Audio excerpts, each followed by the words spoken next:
ॐ श्री गणेशाय नमः। संकटनाशं गणेशस्तोत्रम्। प्रणम्य शिरसा देवं गौरीपुत्रं विनायकं भक्तावासं स्मरे नित्यं आयुः कामार्थसिद्धये। प्रथमं वक्रतुण्डं च एकदन्तं द्वितीयकं तृतीयं कृष्णपिङ्गाक्षं गजवक्त्रं चतुर्थकं लम्बोदरं पञ्चमं च षष्ठं विकटमेव च सप्तमं विघ्नराजेन्द्रं धूम्रवर्णं तथाष्टमं नवमं भालचन्द्रं च दशमं तु विनायकम् एकादशं गणपतिं द्वादशं तु गजाननं द्वादशैतानि नामानि त्रिसन्ध्यं या पठेन्नरः न च विघ्नभयं तस्य सर्वसिद्धिकरं प्रभो। विद्यार्थी लभते विद्यां धनार्थी लभते धनं पुत्रार्थी लभते पुत्रान् मोक्षार्थी लभते गतिं। जपेद्गणपतिस्तोत्रं षड्भिर्मासैः फलं लभेत् संवत्सरेण सिद्धिं च लभते नात्र संशयः। अष्टभ्यो ब्राह्मणेभ्यश्च लिखित्वा यः समर्पयेत् तस्य विद्या भवेत् सर्वा गणेशस्य प्रसादतः। प्रणम्य शिरसा देवं गौरीपुत्रं विनायकं भक्तावासं स्मरे नित्यं आयुः कामार्थसिद्धये। प्रथमं वक्रतुण्डं च एकदन्तं द्वितीयकं तृतीयं कृष्णपिङ्गाक्षं गजवक्त्रं चतुर्थकं लम्बोदरं पञ्चमं च षष्ठं विकटमेव च सप्तमं विघ्नराजेन्द्रं धूम्रवर्णं तथाष्टमं नवमं भालचन्द्रं च दशमं तु विनायकम् एकादशं गणपतिं द्वादशं तु गजाननं द्वादशैतानि नामानि त्रिसन्ध्यं या पठेन्नरः न च विघ्नभयं तस्य सर्वसिद्धिकरं प्रभो। विद्यार्थी लभते विद्यां धनार्थी लभते धनं पुत्रार्थी लभते पुत्रान् मोक्षार्थी लभते गतिं।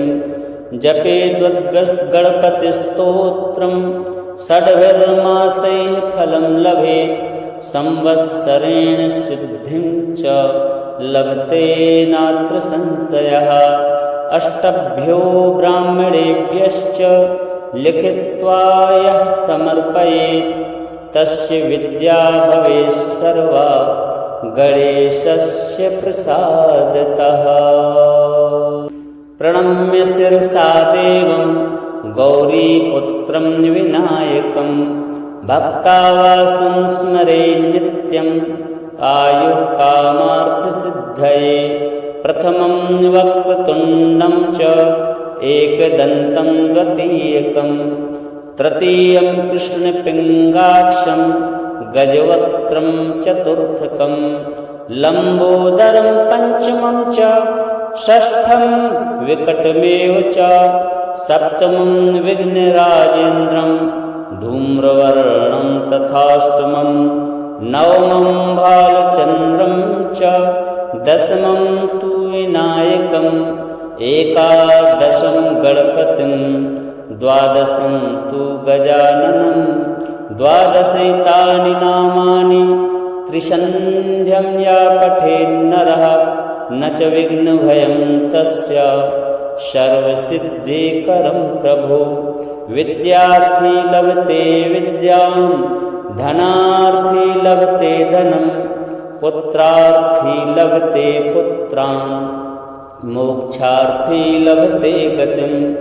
जपेद्गणपतिस्तोत्रं षड्भिर्मासैः फलं लभेत् संवत्सरेण सिद्धिं च लभते नात्र संशयः। अष्टभ्यो ब्राह्मणेभ्यश्च लिखित्वा यः समर्पयेत् तस्य विद्या भवेत् सर्वा गणेशस्य प्रसादतः। प्रणम्य शिरसा देवं गौरीपुत्रं विनायकं भक्तावासं स्मरे नित्यं आयुः कामार्थसिद्धये।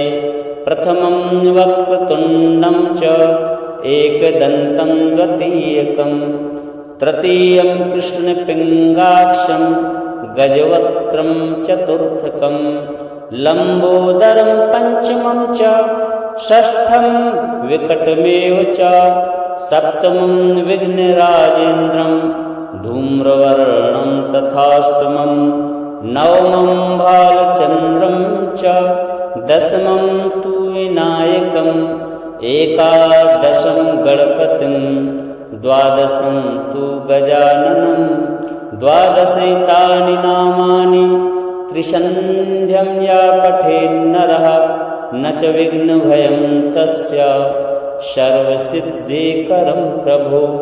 विद्यार्थी लभते विद्यां धनार्थी लभते धनं पुत्रार्थी लभते पुत्रान् मोक्षार्थी लभते गतिं।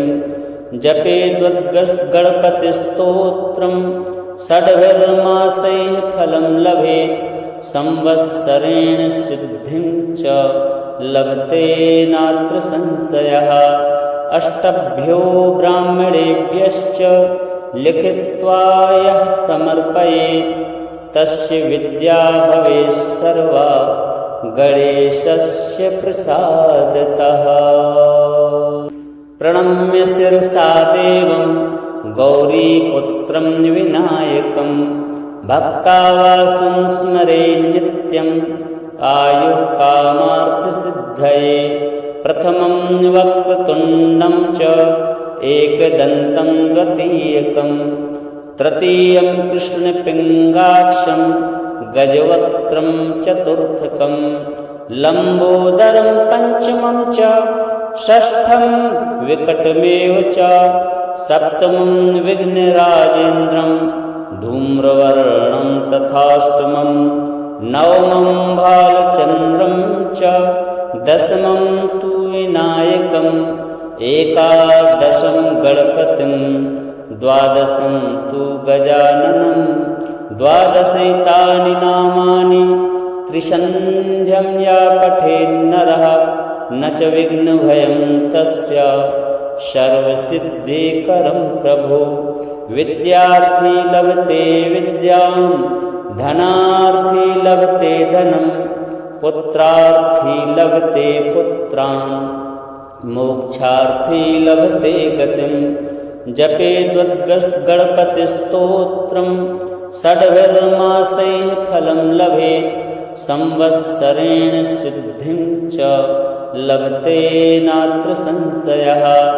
अष्टभ्यो ब्राह्मणेभ्यश्च लिखित्वा यः समर्पयेत् तस्य विद्या भवेत् सर्वा गणेशस्य प्रसादतः। प्रणम्य शिरसा देवं गौरीपुत्रं विनायकं भक्तावासं स्मरे नित्यं आयुः कामार्थसिद्धये। प्रथमं वक्रतुण्डं च एकदन्तं द्वितीयकं तृतीयं कृष्णपिङ्गाक्षं गजवक्त्रं चतुर्थकं लम्बोदरं पञ्चमं च षष्ठं विकटमेव च सप्तमं विघ्नराजेन्द्रं धूम्रवर्णं तथाष्टमं नवमं भालचन्द्रं च दशमं तु विनायकम् एकादशं गणपतिं द्वादशं तु गजाननं द्वादशैतानि नामानि त्रिसन्ध्यं या पठेन्नरः न च विघ्नभयं तस्य सर्वसिद्धिकरं प्रभो। विद्यार्थी लभते विद्यां, धनार्थी लभते धनं, पुत्रार्थी लभते पुत्रान्, मोक्षार्थी लभते गतिं। जपेद्गणपतिस्तोत्रं षड्भिर्मासैः फलं लभेत्, संवत्सरेण सिद्धिं च लभते नात्र संशयः। अष्टभ्यो ब्राह्मणेभ्यश्च लिखित्वा यः समर्पयेत्, तस्य विद्या भवेत् सर्वा गणेशस्य प्रसादतः। प्रणम्य शिरसा देवं गौरीपुत्रं विनायकं, भक्तावासं स्मरे नित्यं आयुः कामार्थसिद्धये।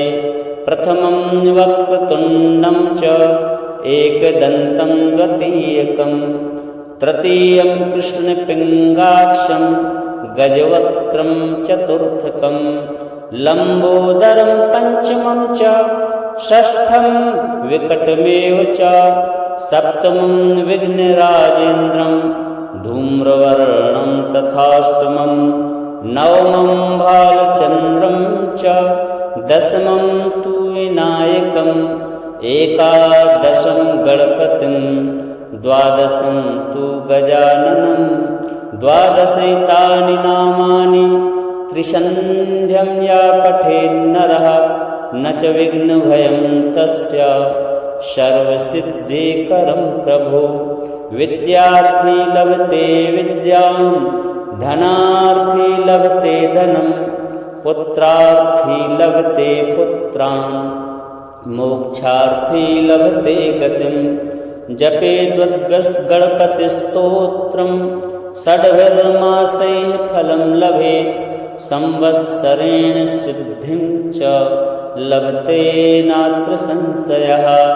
अष्टभ्यो ब्राह्मणेभ्यश्च लिखित्वा यः समर्पयेत्, तस्य विद्या भवेत् सर्वा गणेशस्य प्रसादतः।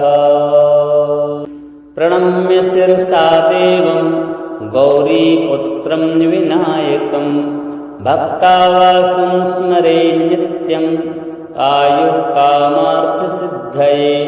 प्रथमं वक्रतुण्डं च एकदन्तं द्वितीयकं, तृतीयं कृष्णपिङ्गाक्षं गजवक्त्रं चतुर्थकं, लम्बोदरं पञ्चमं च षष्ठं विकटमेव च, सप्तमं विघ्नराजेन्द्रं धूम्रवर्णं तथाष्टमं, नवमं बालचन्द्रं च, दशमं तु विनायकम्, एकादशं गणपतिं, द्वादशं तु गजाननं, द्वादशैतानि नामानि त्रिसन्ध्यं या पठेन्नरः, न च विघ्नभयं तस्य सर्वसिद्धिकरं प्रभो। विद्यार्थी लभते विद्यां, धनार्थी लभते धनं, पुत्रार्थी लभते पुत्रान्, मोक्षार्थी लभते गतिं। जपेद्गणपतिस्तोत्रं षड्भिर्मासैः फलं लभेत्, संवत्सरेण सिद्धिं च लभते नात्र संशयः। अष्टभ्यो ब्राह्मणेभ्यश्च लिखित्वा यः समर्पयेत्, तस्य विद्या भवेत् सर्वा गणेशस्य प्रसादतः। प्रणम्य शिरसा देवं गौरीपुत्रं विनायकं, भक्तावासं स्मरे नित्यं आयुः कामार्थसिद्धये। प्रथमं वक्रतुण्डं च एकदन्तं द्वितीयकं, तृतीयं कृष्णपिङ्गाक्षं गजवक्त्रं चतुर्थकं, लम्बोदरं पञ्चमं च षष्ठं विकटमेव च, सप्तमं विघ्नराजेन्द्रं धूम्रवर्णं तथाष्टमं, नवमं बालचन्द्रं च, दशमं तु विनायकम् एकादशं गणपतिं द्वादशं तु गजाननं द्वादशैतानि नामानि त्रिसन्ध्यं या पठेन्नरः न च विघ्नभयं तस्य सर्वसिद्धिकरं प्रभो। विद्यार्थी लभते विद्यां धनार्थी लभते धनं पुत्रार्थी लभते पुत्रान् मोक्षार्थी लभते गतिं। जपेद्गणपतिस्तोत्रं षड्भिर्मासैः फलं लभेत् संवत्सरेण सिद्धिं च लभते नात्र संशयः। अष्टभ्यो ब्राह्मणेभ्यश्च लिखित्वा यः समर्पयेत् तस्य विद्या भवेत् सर्वा गणेशस्य प्रसादतः।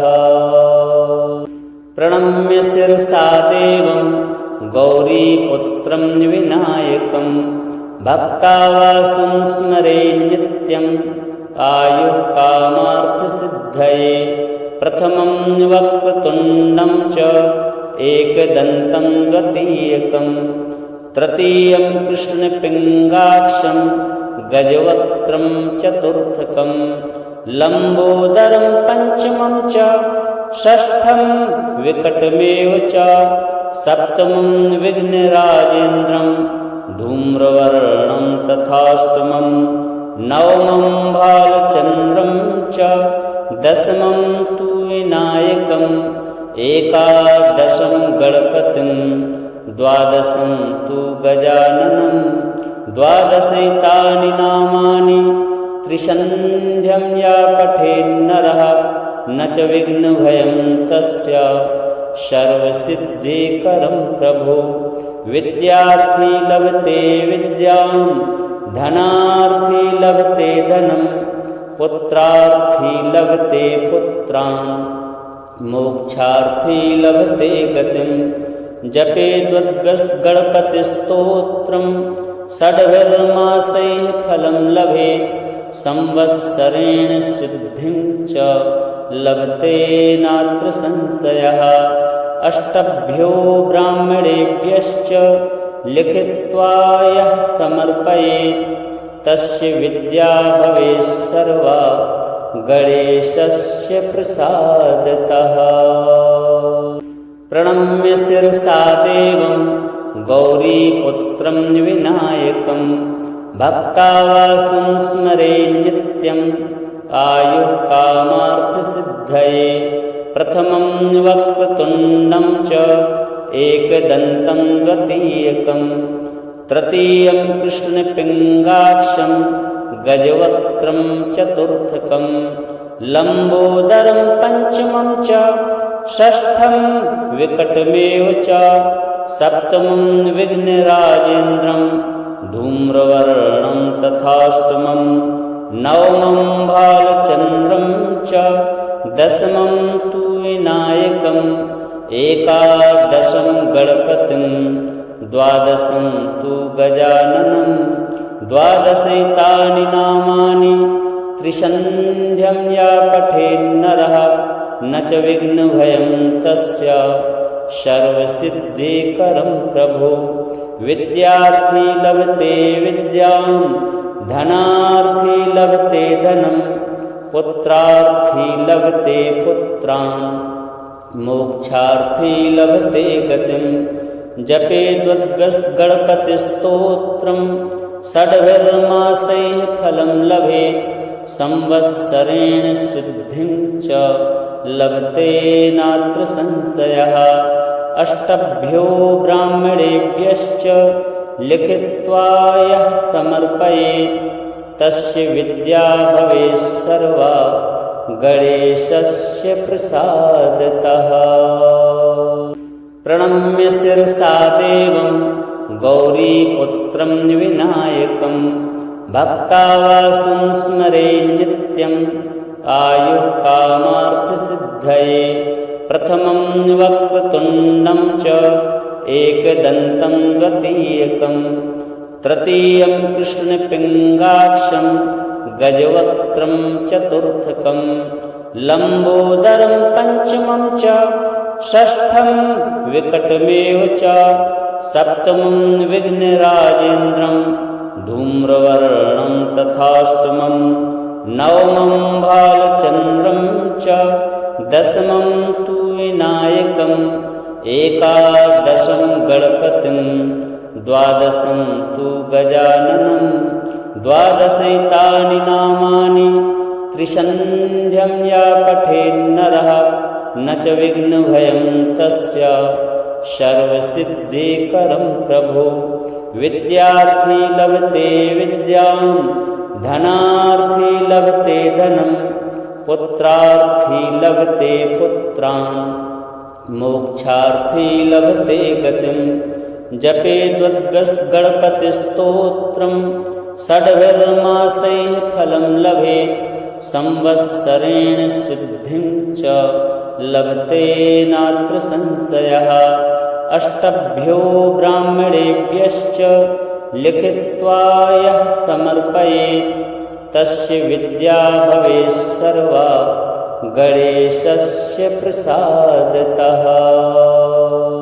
प्रणम्य शिरसा देवं गौरीपुत्रं विनायकं भक्तावासं स्मरे नित्यम् आयुः कामार्थसिद्धये प्रथमं वक्रतुण्डं च एकदन्तं द्वितीयकं तृतीयं कृष्णपिङ्गाक्षं गजवक्त्रं चतुर्थकं लम्बोदरं पञ्चमं च षष्ठं विकटमेव च सप्तमं विघ्नराजेन्द्रं धूम्रवर्णं तथाष्टमं नवमं भालचन्द्रं च दशमं तु विनायकम् एकादशं गणपतिं द्वादशं तु गजाननं द्वादशैतानि नामानि त्रिसन्ध्यं या पठेन्नरः न च विघ्नभयं तस्य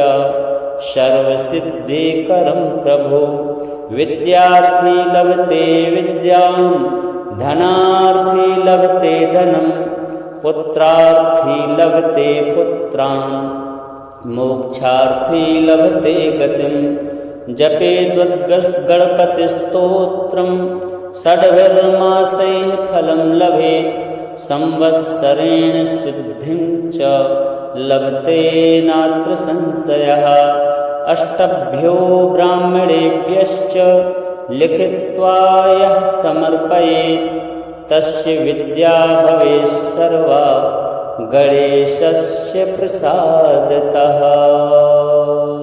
प्रणम्य शिरसा देवं गौरीपुत्रं विनायकं भक्तावासं स्मरे नित्यम् आयुः कामार्थसिद्धये प्रथमं वक्रतुण्डं च एकदन्तं द्वितीयकं तृतीयं कृष्णपिङ्गाक्षं गजवक्त्रं चतुर्थकं लम्बोदरं पञ्चमं च षष्ठं विकटमेव च सप्तमं विघ्नराजेन्द्रं धूम्रवर्णं तथाष्टमं नवमं भालचन्द्रं च दशमं तु विनायकम् एकादशं गणपतिं द्वादशं तु गजाननं द्वादशैतानि नामानि त्रिसन्ध्यं या पठेन्नरः न च विघ्नभयं तस्य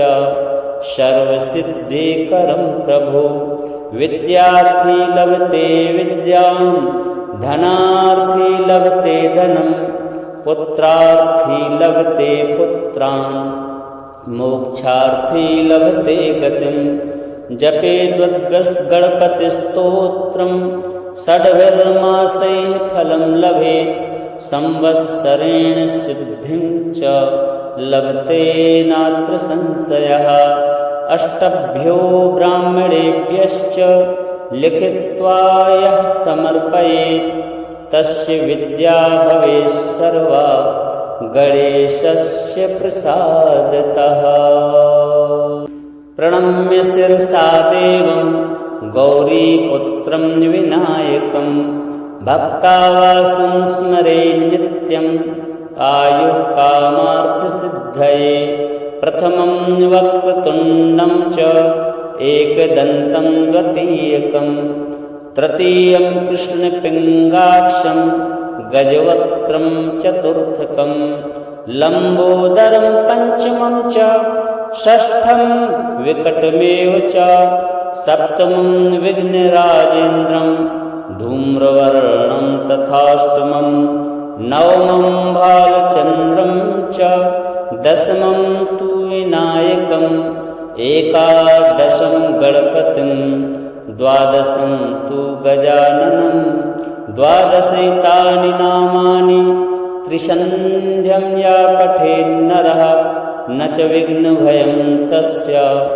सर्वसिद्धिकरं प्रभो विद्यार्थी लभते विद्यां धनार्थी लभते धनं पुत्रार्थी लभते पुत्रान् मोक्षार्थी लभते गतिं जपेद्गणपतिस्तोत्रं षड्भिर्मासैः फलं लभेत् संवत्सरेण सिद्धिं च लभते नात्र संशयः अष्टभ्यो ब्राह्मणेभ्यश्च लिखित्वा यः समर्पयेत् तस्य विद्या भवेत् सर्वा गणेशस्य प्रसादतः। प्रणम्य शिरसा देवं गौरीपुत्रं विनायकं भक्तावासं स्मरे नित्यम् आयुः कामार्थसिद्धये प्रथमं वक्रतुण्डं च एकदन्तं द्वितीयकं तृतीयं कृष्णपिङ्गाक्षं गजवक्त्रं चतुर्थकं लम्बोदरं पञ्चमं च षष्ठं विकटमेव च सप्तमं विघ्नराजेन्द्रं धूम्रवर्णं तथाष्टमं नवमं भालचन्द्रं च दशमं तु विनायकम् एकादशं गणपतिं द्वादशं तु गजाननं द्वादशैतानि नामानि त्रिसन्ध्यं या पठेन्नरः न च विघ्नभयं तस्य सर्वसिद्धिकरं प्रभो विद्यार्थी लभते विद्यां धनार्थी लभते धनं पुत्रार्थी लभते पुत्रान् मोक्षार्थी लभते गतिं जपेद्गणपतिस्तोत्रं षड्भिर्मासैः फलं लभेत् संवत्सरेण सिद्धिं च लभते नात्र संशयः अष्टभ्यो ब्राह्मणेभ्यश्च लिखित्वा यः समर्पयेत् तस्य विद्या भवेत् सर्वा गणेशस्य प्रसादतः। प्रणम्य शिरसा देवं गौरीपुत्रं विनायकं भक्तावासं स्मरे नित्यम् आयुः कामार्थसिद्धये प्रथमं वक्रतुण्डं च एकदन्तं द्वितीयकं तृतीयं कृष्णपिङ्गाक्षं गजवक्त्रं चतुर्थकं लम्बोदरं पञ्चमं च षष्ठं विकटमेव च सप्तमं विघ्नराजेन्द्रं धूम्रवर्णं तथाष्टमं नवमं भालचन्द्रं च दशमं तु विनायकम् एकादशं गणपतिं द्वादशं तु गजाननं द्वादशैतानि नामानि त्रिसन्ध्यं या पठेन्नरः न च विघ्नभयं तस्य सर्वसिद्धिकरं प्रभो विद्यार्थी लभते विद्यां धनार्थी लभते धनं पुत्रार्थी लभते पुत्रान् मोक्षार्थी लभते गतिं जपेद्गणपतिस्तोत्रं षड्भिर्मासैः फलं लभेत् संवत्सरेण सिद्धिं च लभते नात्र संशयः अष्टभ्यो ब्राह्मणेभ्यश्च लिखित्वा यः समर्पयेत् तस्य विद्या भवेत् सर्वा गणेशस्य प्रसादतः। प्रणम्य शिरसा देवं गौरीपुत्रं विनायकं भक्तावासं स्मरे नित्यम् आयुः कामार्थसिद्धये। प्रथमं वक्रतुण्डं च एकदन्तं द्वितीयकं तृतीयं कृष्णपिङ्गाक्षं गजवक्त्रं चतुर्थकं लम्बोदरं पञ्चमं च षष्ठं विकटमेव च सप्तमं विघ्नराजेन्द्रं धूम्रवर्णं तथाष्टमं नवमं भालचन्द्रं च दशमं तु विनायकम् एकादशं गणपतिं द्वादशं तु गजाननं द्वादशैतानि नामानि त्रिसन्ध्यं या पठेन्नरः न च विघ्नभयं तस्य सर्वसिद्धिकरं प्रभो। विद्यार्थी लभते विद्यां धनार्थी लभते धनं पुत्रार्थी लभते पुत्रान् मोक्षार्थी लभते गतिं। जपेद्गणपतिस्तोत्रं षड्भिर्मासैः फलं लभेत् संवत्सरेण सिद्धिं च लभते नात्र संशयः। अष्टभ्यो ब्राह्मणेभ्यश्च लिखित्वा यः समर्पयेत् तस्य विद्या भवेत् सर्वा गणेशस्य प्रसादतः। प्रणम्य शिरसा देवं गौरीपुत्रं विनायकं भक्तावासं स्मरे नित्यम् आयुः कामार्थसिद्धये। प्रथमं वक्रतुण्डं च एकदन्तं द्वितीयकं तृतीयं कृष्णपिङ्गाक्षं गजवक्त्रं चतुर्थकं लम्बोदरं पञ्चमं च षष्ठं विकटमेव च सप्तमं विघ्नराजेन्द्रं धूम्रवर्णं तथाष्टमं नवमं भालचन्द्रं च दशमं तु विनायकम् एकादशं गणपतिं द्वादशं तु गजाननं द्वादशैतानि नामानि त्रिसन्ध्यं या पठेन्नरः न च विघ्नभयं तस्य सर्वसिद्धिकरं प्रभो। विद्यार्थी लभते विद्यां धनार्थी लभते धनं पुत्रार्थी लभते पुत्रान् मोक्षार्थी लभते गतिं। जपेद्गणपतिस्तोत्रं षड्भिर्मासैः फलं लभेत् संवत्सरेण सिद्धिं च लभते नात्र संशयः। अष्टभ्यो ब्राह्मणेभ्यश्च लिखित्वा यः समर्पयेत् तस्य विद्या भवेत् सर्वा गणेशस्य प्रसादतः। प्रणम्य शिरसा देवं गौरीपुत्रं विनायकं भक्तावासं स्मरे नित्यम् आयुः कामार्थसिद्धये। प्रथमं वक्रतुण्डं च एकदन्तं द्वितीयकं तृतीयं कृष्णपिङ्गाक्षं गजवक्त्रं चतुर्थकं लम्बोदरं पञ्चमं च षष्ठं विकटमेव च सप्तमं विघ्नराजेन्द्रं धूम्रवर्णं तथाष्टमं नवमं भालचन्द्रं च दशमं तु विनायकम् एकादशं गणपतिं द्वादशं तु गजाननं द्वादशैतानि नामानि त्रिसन्ध्यं या पठेन्नरः न च विघ्नभयं तस्य सर्वसिद्धिकरं प्रभो। विद्यार्थी लभते विद्यां धनार्थी लभते धनं पुत्रार्थी लभते पुत्रान् मोक्षार्थी लभते गतिं।